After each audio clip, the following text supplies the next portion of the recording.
Okay, I was wrong. I don't like being wrong. I don't talk about being wrong often, but when it comes to Avatar The Way of Water, I need to. I'm not even that big of a fan of the first Avatar movie, but this film, it did something to me. And it's been 13 years since we've even been able to talk about these blue freaks, so buckle up.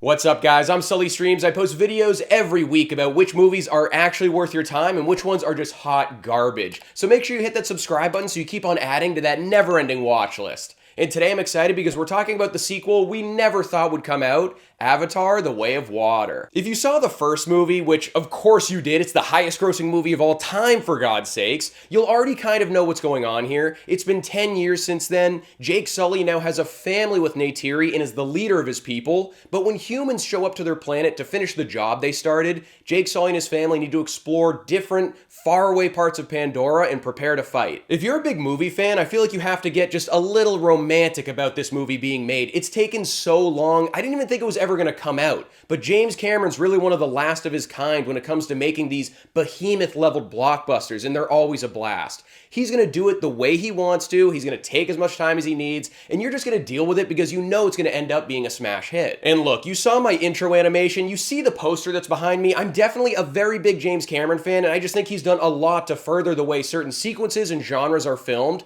but there's definitely a part of me that's bummed out that he has spent so much time on the back end of his career building out this Avatar franchise instead of giving us new one-off movies. And since we know he's planning on making 6 of these freaking things and he's not a spring chicken anymore, I think it's safe to assume he's planning on Avatar being the final part of his legacy. And like I said, I'm not even a big fan of the first movie and think it's pretty overrated, but after seeing this sequel, I'm not even mad about that. Spend all the time you want with these blue people, Jimmy. These movies are so damn long. I had to actively remind myself the morning of when I was gonna go see this movie not to drink anything. I didn't drink anything the whole day. I knew if I did, I was gonna have to go pee during the movie, and I wasn't having that. And then when I saw the movie, I realized I made the right decision. So that's my advice to you. If you have to go pee during this movie, just do it, just go. A new pair of pants is what, 40 bucks? The price of seeing this movie in one go in its entirety? Priceless, and I stand by that. But even though everything you're experiencing on screen is dazzling and breathtaking, you really do still feel the runtime of this one. Like, it might be the most visually stunning movie I've ever seen in my entire life, but you'll never forget that it's over 3 hours long while you're watching it. I think for most people, they won't mind that much because all of the underwater and action sequences are just hypnotic.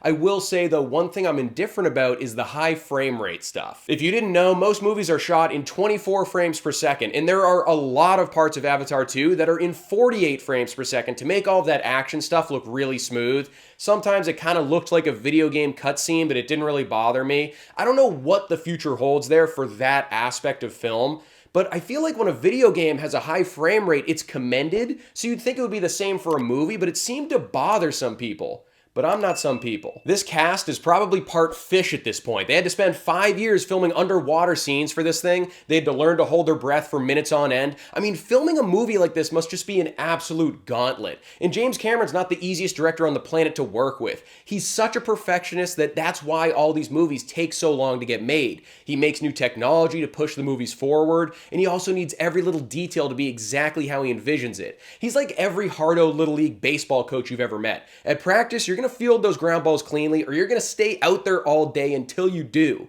You gotta respect it. I just probably wouldn't want to work with him myself. Now let's talk about the story this time around for a second, because that was probably the biggest criticism of the first film in the Avatar franchise. And I'm happy to report they don't mention unobtainium once in this movie, and I see that as a big win in my book because I thought that was so stupid.